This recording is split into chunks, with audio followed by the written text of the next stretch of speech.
I decided to go in a steam room at Equinox Gym. I was fully naked, open leg. I didn't give a shit. It was dead silent, and everyone was always silent in there. I just said, yeah, out loud. And then people started getting uncomfortable. Next thing you know, we're all exchanging cards outside of in the locker room. One of those people was a big time retailer in Toronto, and he ended up taking our product.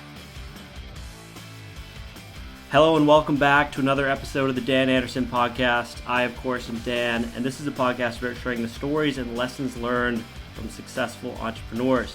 Today, we are joined by the great Jake Karls, the co-founder and chief Rover officer of MidDay Squares.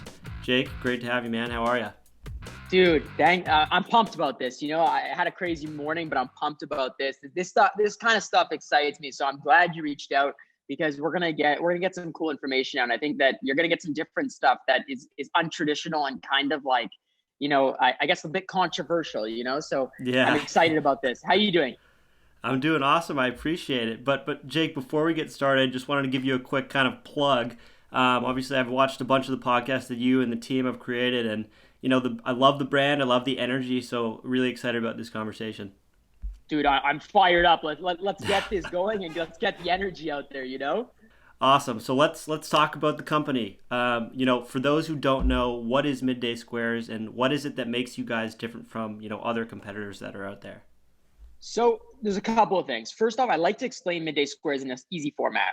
We started in August 2018. We'll get into the story if you want after. But I think what's cool to say is that if Hershey's company were to start today in 2020, that's what MidDay Squares is. So they wouldn't look like what they are with the confectionery and all the bad ingredients. MidDay Squares is a functional chocolate company. So we manufacture, right now we're manufacturing chocolate bars, so healthier chocolate bars. We like to say it's kind of like a baby between a real chocolate bar and a protein bar had a baby. And, you know, we eliminate all the artificial junk that's in protein bars, the preservatives, the chalky taste, and we made it with real food. So better for you foods, ingredients and stuff like that. But what makes us really different is, yes, the product's innovative. Trust me, you know, you won't see that many like this on the market, but it's the storytelling. It's how we built the brand. It's the brand equity. It's how we communicate with our customers and how we've allowed them on the journey with us, and not just to watch the roller coaster ride, but to be on the roller coaster ride with us. And, you know, being transparent and sharing the unfiltered version of what it is to build a business is really the unique way that we've approached building the brand. And I think that's allowed us to have strong brand equity and a huge, great community of people that have like-minded interests to us. One of the other things that makes MidDay Squares different from other startups that are out there, you know, it's not just you. You also have Leslie and Nick on board, but they're family. So I guess, is that difficult? Do you think it makes it any more challenging to work with family? Yeah, so I think it's important to note that my sister is Leslie, so she's our CEO, and she's another co-founder, and then my brother-in-law is Nick, so they're married, which it makes it even more crazy. And what we did was we didn't just partner because we're family members. I think that's important for other entrepreneurs out there. If you're gonna just partner because it's your sibling or it's your cousin or this because you're close to them, it's not gonna work, because it's too hard. There's too many intricate, delicate issues that go on with family. There's past, there's this, there's that. So we actually became partners because we complemented each other in our skill sets. We're all very differently skilled, and when you bring it together, it brings the puzzle together. That being said, this partnership is only successful because we see a business therapist once a week. So we take the time, 2 hours a week, to go see a coach or a therapist, whatever you want to call it. His name's James, really cool dude. He's a behavioral psychologist. And what he does is he helps us communicate in a safe space what we need to communicate with each other to work on our relationship, to understand each other's communication forms, to understand each other's perspective, because no one's built the same. No one in this world is built the same. So something that works for my sister might not work for me. I might see blue, but she might see red. And you don't want to bring in your past histories as siblings. So we work really closely and invested a lot of money to have this on retainer. This coach and this therapist on retainer to help us get through this. And without that person, dude, we wouldn't have lasted as partners and potentially would have broken our relationship off, because it's a pressure. It's a time pressure. I like to say that when you start a business, you know, your whole mind's dedicated to everything you do is dedicated. So, you know, there's a lot of delicacy, and their marriage, my sister and my brother-in-law's marriage, took a beating at the beginning. They really did. They went through a really rough patch. And again, they worked on it tremendously. I think it was 3 days a week they were working on it with the therapist, and we post that stuff, man. We show it because Yeah. that's the truth of building a business. And if you're going to go into business with your family, make sure they're the right partner, in the sense of they're actually your partner because you need them to build the business, not because they're your family member. I think it's great that you guys do see that business therapist, because, it is something that you do have to manage on a consistent basis. But outside of Leslie and Nick, your role is the chief Rover officer. I mentioned that right out of the gate. For those who don't know what that means, and I know it's not a super traditional, title for some larger organizations that are out there, what does that mean, and what is your day-to-day like in that role? Well, I'm a freak flag, and I'm proud of it. So I wanted to call myself the Rover because, I think titles mean nothing in quotations, and I'll tell you why. I think people don't need to be defined by it. And how I looked at it was basically, I do a lot in different categories in the company. So I touch upon sales, marketing, customer experience, all these different things, and I add value to each one of them. But I don't want a management role. I never wanted a management role because I'm not a good manager. And at the end of the day, when I'm not being a good manager, you don't want to play to your weaknesses. You want to always play to your successes. And at the end of the day, a lot of people do the opposite. They try to fix themselves and this, that. So when I admitted finally a year into the business that I actually don't want to be a manager, I realized that I could add the value being that Rover and going department to department and actually giving them the value that they need, because I understood the customer inside out. So when you understand the customer, you're on the front line, you got to give that information to the sales team so that they can execute on different things. And this role has become like, it's kind of molding into a rainmaker role. The rainmaker traditionally means people that bring business to the company. So what I do is I actually build noise. So what I do is I go to cities or I go to new areas and I just build the brand out. I go meet as many people as I can. I go sit in steam rooms, gyms. I sign up 10 memberships to gyms to just sit in the classes to talk to people. I go to restaurants. I sit alone. I go meet people. And that's what the rainmaker does. It brings as much value to the company from outside sources as it can. So, actually our investors, 60% of them came from me being a rainmaker in quotations, but not realizing it, just rovering around. And so I think a lot of companies need that. And listen, the ego, you got to drop your ego when you're in a business. And I had to drop it when I realized that I can't manage people, and actually I have to be managed by someone, even though I'm a founder of the company. And it hurt. At first it hurt, man. It was weird. It was like, imagine you started a company and then now you're being managed by all these people. Right.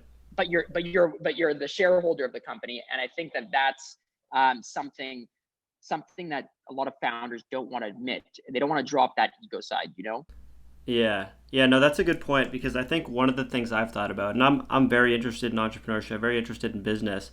But at this moment, I don't have a business, and I don't want to force myself into something that's not necessarily going to play into my strengths. So, this is kind of a side passion project where I think, fits relatively well the skill sets that I do have, and supports some other areas of my life.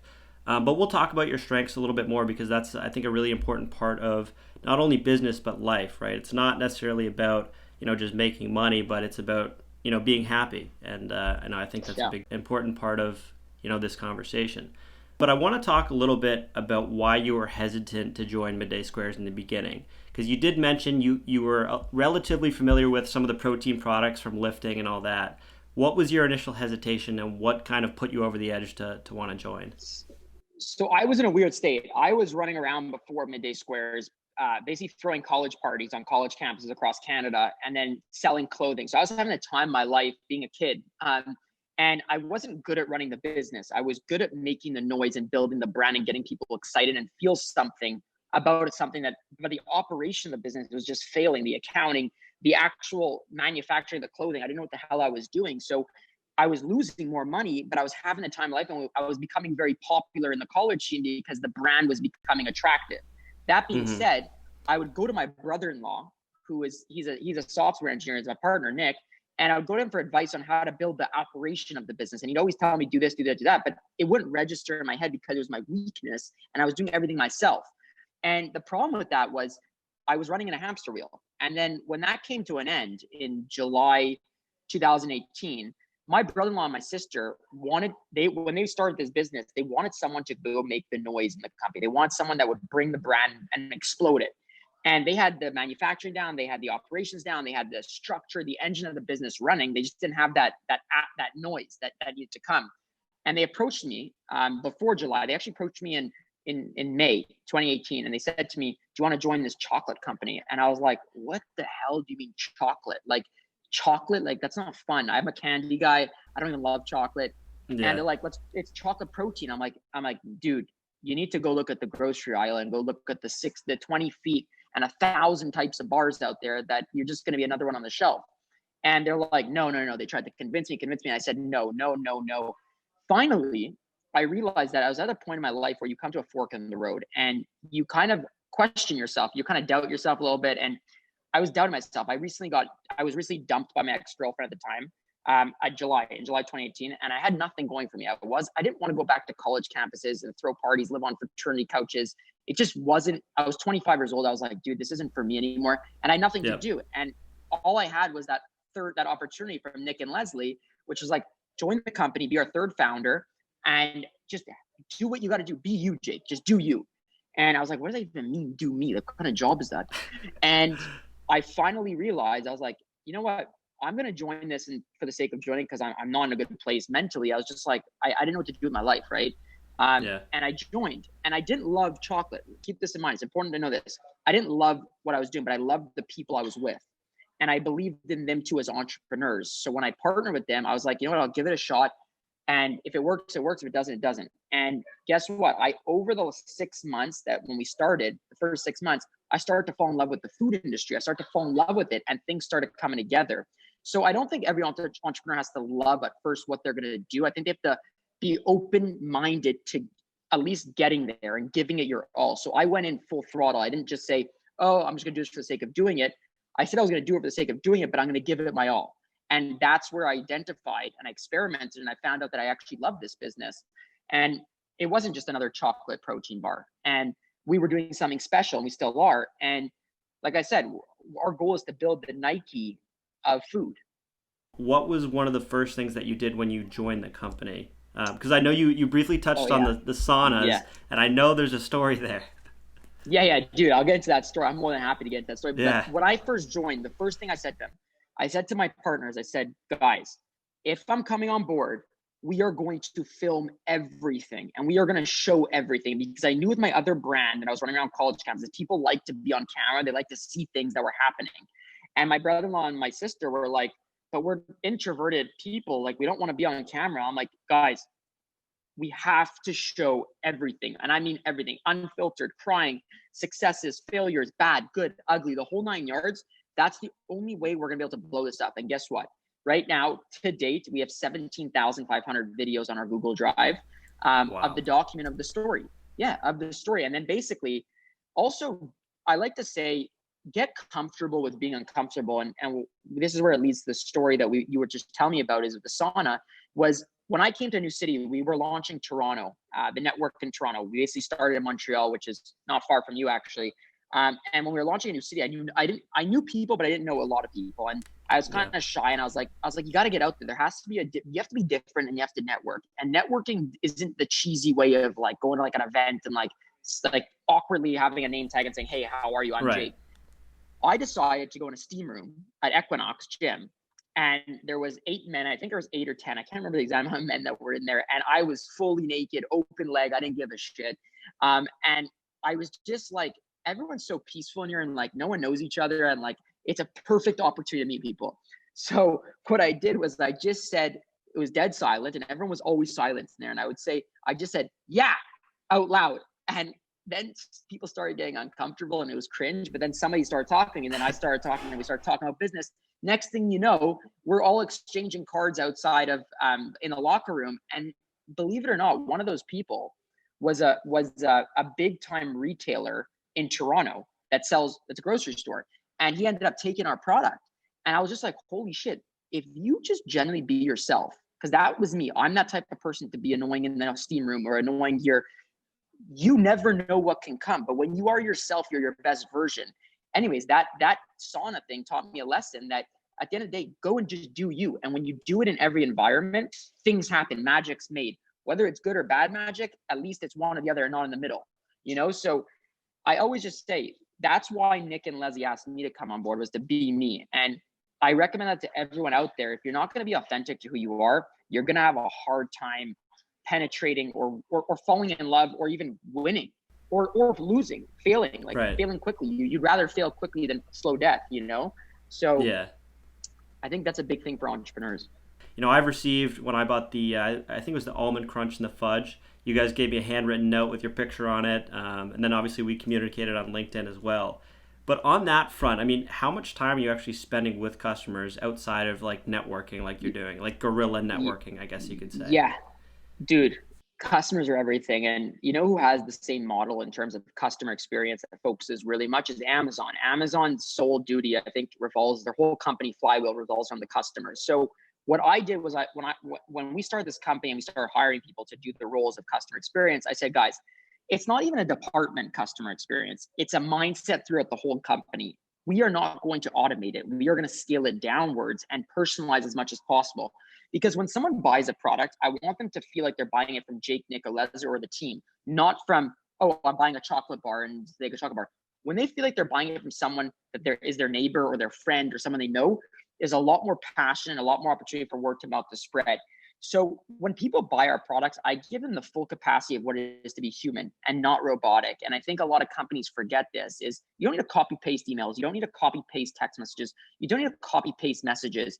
You can go out and go above and beyond because these people are the ones that are going to be your walking billboards. They're going to be the ones that genuinely spread the word about your product in different regions with their family, their friends.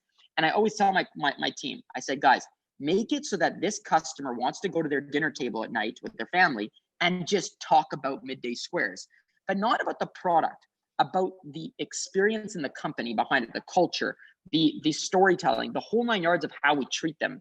And for me, I spend about 45 minutes to an hour every morning, every single morning, sending customers personalized videos from me with their name, with something about them that I know personally that I found on social media about them. And I get personal to them because that makes a real connection. And it's not ingenuine, right? It's genuine and they feel it. So I plan on bringing that instead of 45 minutes a day to eventually bringing that to 2 or 3 hours a day. Yeah, cool. And when you mention those stories, I mean, has there been a moment where you've had like a difficult customer where you're like, oh shit, this isn't working well? How do I change that? How do I flip it? So yeah. Oh yeah. We're food, right? So food is consumable. So consumable, some people get sick, which is not necessarily our product, could be food poisoning from something else. Or you're dealing with like chocolate, it melts in warm weather, right? So, and we're living the fridge. So people like sometimes the delivery team doesn't, like delivery trucks don't deliver it on time and people go crazy. And the thing about it is the way I approach it is it's not an angry customer. An angry customer is basically someone who just either wants to be heard, has a concern, but just doesn't even know how to deliver it properly or communicate it properly. Or it's someone that just despises you and that you're going to have to let them go because you have no way of fixing it. But a lot of the time, it's not that. It's probably not even 2% of the time it's that. So most of the time, it's people that just want to be heard and have a conversation. And so what I do is I get on the phone. I pick up the phone old school style. I don't even email. I pick up the phone. I dial their number. I get on the phone. I go, hey, how's it going? Tell me what's going on. Tell me how you're feeling.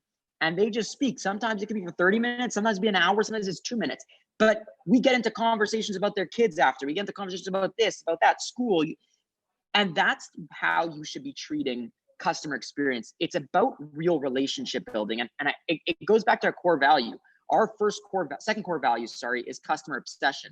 And that means make them feel like they're guests at our dinner table. And that's it. That's all.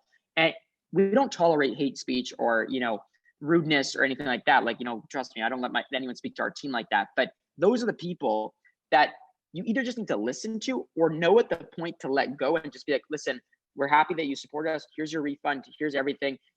Thank you for doing business and forget about it and move on, because there's a lot of trolls out there and their sole duty is to put you down, make you feel bad, discourage you, put mean reviews up, because a lot of people like to put mean reviews up rather than positive ones up for some odd reason. Yeah. But you got to They want to be heard. They want to be heard, but hear them out. When you hear them, they change everything. Their whole mindset changes. So I recommend everyone that's in that experience to treat it human-like, not robotic and automated-like. Yeah, 100%. Yeah, and I do have an interesting question that kind of comes out of that. But let's say you go back to day one at MidDay Squares. You're fresh in the role. If there was some random restriction where you couldn't directly talk to customers do you think MidDay Squares would be in the same place they are today? So I think it wouldn't be the exact same, but I think we'd have a lot harder time growing. And I'll tell you why. Because everything has to be aligned. So a lot of companies say one thing and then don't do something completely else. So when we manufacture a product, if it's shit quality, and we better treat them like give them a new product, or make sure we understand that we care about them. And if you can't do that, your whole alignment and your vision doesn't align, and people eventually see right through it. And when they see through the BS or the bullshit that people, a lot of companies have in this world, they ain't coming back, and you lose a customer. And it's, I don't even look at it in terms of money. I look like this journey, and you said it at the beginning, it's not about the financial success. It was maybe for the first month of the business, but then it becomes about making a difference. And it sounds so cheesy, dude, like making a difference. But when you see that you could change people and make them feel something from a product, not from the taste or the consumer of the product, but how you make them feel when they purchase or they go through the experience, dude, it's game changing. It becomes your motivation to do every single day. Like I said, like my goal is to get to 3 hours a day of sending those videos.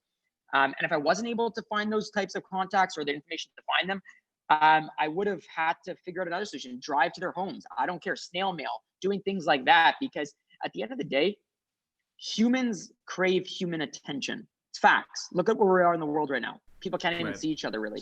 You know, we're all through digital. It's crazy, dude. But if you can connect with them, it's what everyone's craving.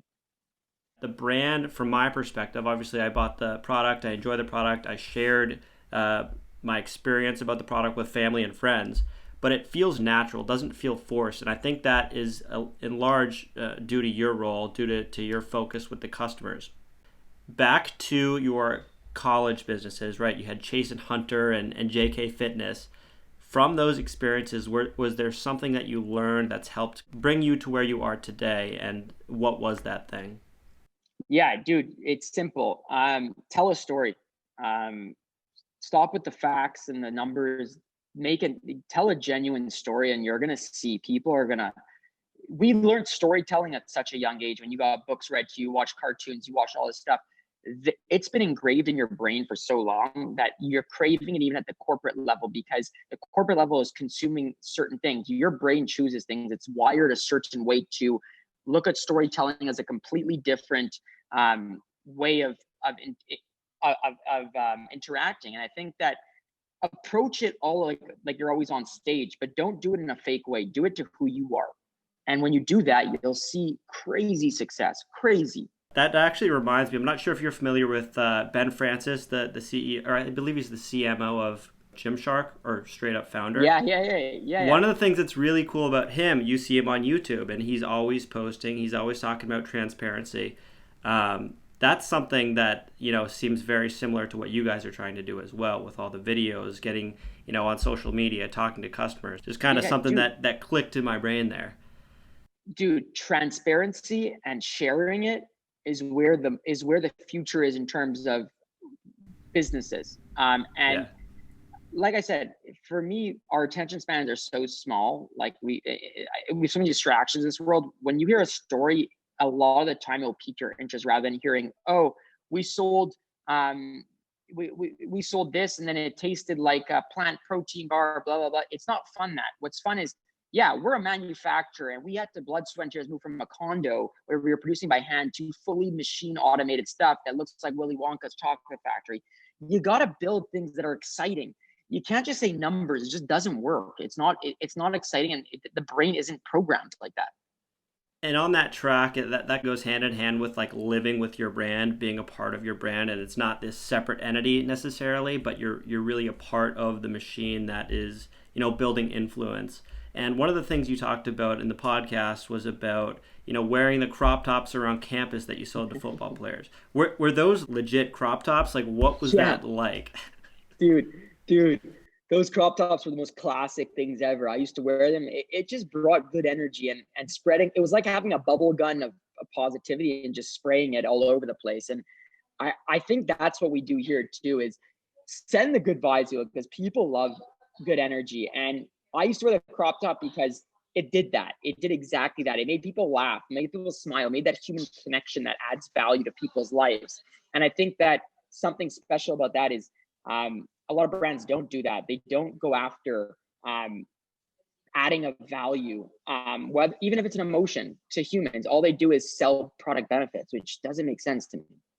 Now, have you always been out there? Have you Yeah. always been loud, a disruptor?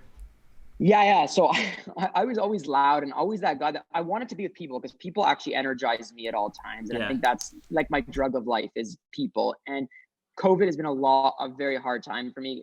I like to call it the year of the failing extrovert, because the extroverted person didn't get to experience what they need to keep their blood going, right?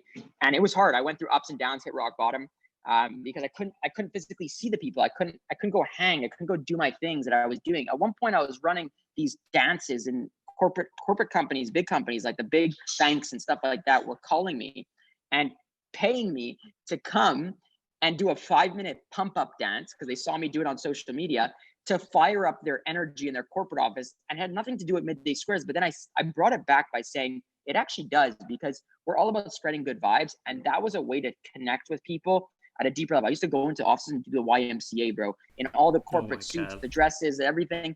It was the funniest thing. And I had the time of my life doing it. And that was what was energizing me to keep going and keep being me and keep doing what I like to do best. And COVID really screwed that up for me a little bit. But, got to pivot and stuff. I think that's a good place to transition if we talk about COVID, because I think a lot of people are kind of struggling maybe with their careers, with their life, with their relationships, and we're all in it together. But that brings us back to the story of you, at that crossroads in your life before you joined MidDay Squares. You told the story about, taking that trip to Croatia, being in a low state of mind and really going through like a mental crisis and not knowing where to turn. And I think a lot of people do struggle with that, especially maybe they leave a job or they graduate from high school or graduate from college and they really don't know what they want to do. But I think that's an important piece to focus on, because you've lived through that multiple times. But at that time in your life, how did it feel to really not have an idea of where your life was headed, and what ultimately led you to finding that direction? So yeah, like a lot of people go through it, not knowing what's next, and being unsure. I was in a low state. I didn't know what was going on. I was acting immature in the sense of just being like, oh, like, it's okay. I'll wait it out. I'll wait it out. I'll wait it out. I'll wait it out. I don't really care. I have no responsibilities really. And then when this came to me, this opportunity, I was still acting like, whatever, like it's nothing great. Like I always thought there was something like gonna magically appear on my doorstep, and I was waiting for that. And when you wait, a lot of the time it actually doesn't come. I'm not saying not have patience, but when you wait and think that the world revolves around you, it doesn't. And that was a rude awakening. But when Nick and them were approaching me, it was a door knocking on me, and I just wasn't processing it, because I was in that world of like, no, totally cool, I'm killing it, blah blah blah. I'll still go out. I'm young, and I just didn't feel good. And I when I got broken up with, it just all hit me, and it was like, yo, I'm not on a high horse. I'm on the ground here, and I don't know what's going on, and everything's falling apart. What do I do? And I started doubting myself. And when you start doubting yourself, it kind of puts a fire under your ass. And I kind of changed my view and became more open-minded. And that's why I experimented with MidDay Squares. I gave it a shot because I was like, you know what? Maybe this will be what I love. But I tried and I went for it and I followed through. And I think a lot of people don't. They wait, and thinking like you got to find what you love. Like at first, that takes years of experience finding what you love. And I think, everyone should focus on their passion, but passion can be identified through 10 years of experiences. It's not going to just come with the snap of a finger. And my passion wasn't chocolate, actually. It was being with people, and I identified that through MidDay Squares. Actually, it came so clear to me. And then I was so clear on the focus that I was able to do it every single day of my life. And now I wake up, I'm thrilled, I'm fired up every morning. I have the energy, my blood's flowing. I go do things, and I go do stuff that I love doing every single day. And it's so cheesy to say it, but it took 2 years to get that. It took 2 years in the business to understand that. But being open-minded at the time where you're in, well, you should always be open-minded, but especially during a time of your low, you'll find something, whether you like it or not. You'll at least be able to identify one or the other. And like I said, not stay in the middle and do nothing. So be open-minded. I think a lot of people, they'll see maybe a down part of their life and they want to instantly say, oh, this is the worst. There's no benefit. But in reality, there's actually a lot of benefit to going through those ruts in your life because it allows you to make a change for the better. And I think a lot of people don't realize that out front. But once you're going through it, you do some self-reflection, you do some thinking, then you make that transition. And like MidDay Squares, you're born out of a crisis. You're probably better off after the crisis is over, and I think that's the story of Jake Karls, at least that I know, but it's a really good one. The story keeps developing, which is fun, right? Like I said, the goal for us is to eventually IPO our company, show how we IPO a company, and tell that story. It's show the day to day and the actual moments that it's happening, and not after the fact. And that's where like my legacy is going to go, is to making people feel something. While building a business, and that's what I want my legacy to be. As we wrap up, if you could give a piece of advice to the aspiring entrepreneur, or someone who wants to find direction in their life, wants to find purpose, maybe they're going through a rough time, what is your advice to that person? Yeah, so my advice is so simple. Unaverage decisions equal unaverage outcomes. So when you make your unaverage decision, you're going to get an outlier outcome. And that outlier is either good or bad, but it's not the middle. And that's why you got to go make unaverage decisions, because no one wants to be mediocre. Unaverage decision. An average decision would be to yell yeah in the sauna that we talked about before. It's a peaceful place and I did something disruptive and it worked. So it could have gone the exact opposite way and been horrible, and I probably wouldn't have done it again, or I would have transitioned the way I did it. But at least it wasn't just like, oh, I'm sitting there just to relax and doing nothing. And a lot of people don't want to make it because they're scared. So go make your own average decisions. It might get you into trouble. It might make you fail, but at least it's not going to make you stay in the middle. And you like I said, it's like the VC world. I always say they invest in companies. They look for the home run. All they need is that home run to hit. Every other investment can fall or be the same, but that home run is what they're hitting for. The only way you get that home run is if you do something different. And as an individual, you should go do that. Go make some unaverage decisions. Love it. Amazing advice. Jake, this has been a great conversation. Obviously, continuing to watch MidDay Squares grow. I got to try that peanut butter flavor, of course, because you're saying it's the best one. Send that address to me, bro, and I'm going to get it to you. And where can the viewers, the listeners, find MidDay Squares? So go on our website, www.middaysquares.com. You can check the store locator, or you can buy it online. It's free shipping to the U.S. I believe it's free shipping to the U.S. And it should get there in 2 days. So check us out, and check our Instagram out and our podcast as well, at MidDay Squares on all of the channels there. And I appreciate this. It was a great interview, Dan. I really do, and I had fun. Awesome. Jake, you're the man. Thank you. Appreciate it. Rock on.